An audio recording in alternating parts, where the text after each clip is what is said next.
Il y a des personnes qui vivent chaque discussion comme un combat.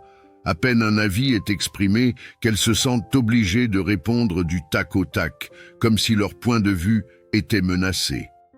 Plutôt que d'écouter, elles préparent leurs réponses, cherchant à convaincre coûte que coûte.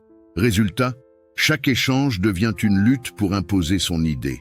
Cela crée de la tension et rend la communication difficile, voire douloureuse. Si cela t'arrive souvent, il est temps de se poser une question essentielle.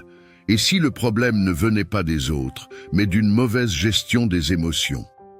La vérité, c'est que ce comportement traduit souvent un manque d'intelligence émotionnelle.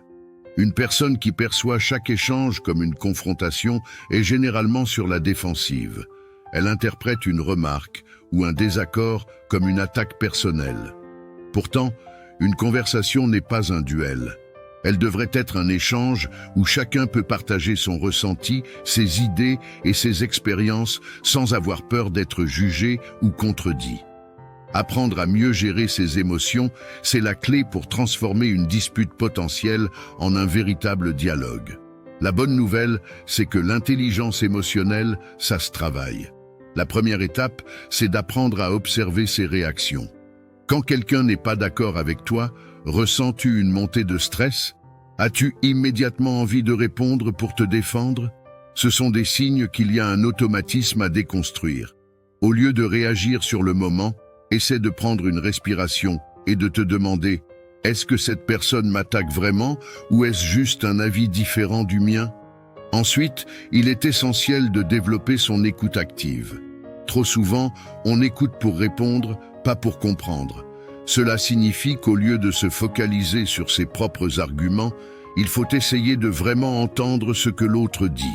Reformule ce que la personne vient de dire pour être sûr d'avoir bien compris. Pose des questions, montre de l'intérêt. En faisant cela, tu changes totalement l'énergie de la conversation.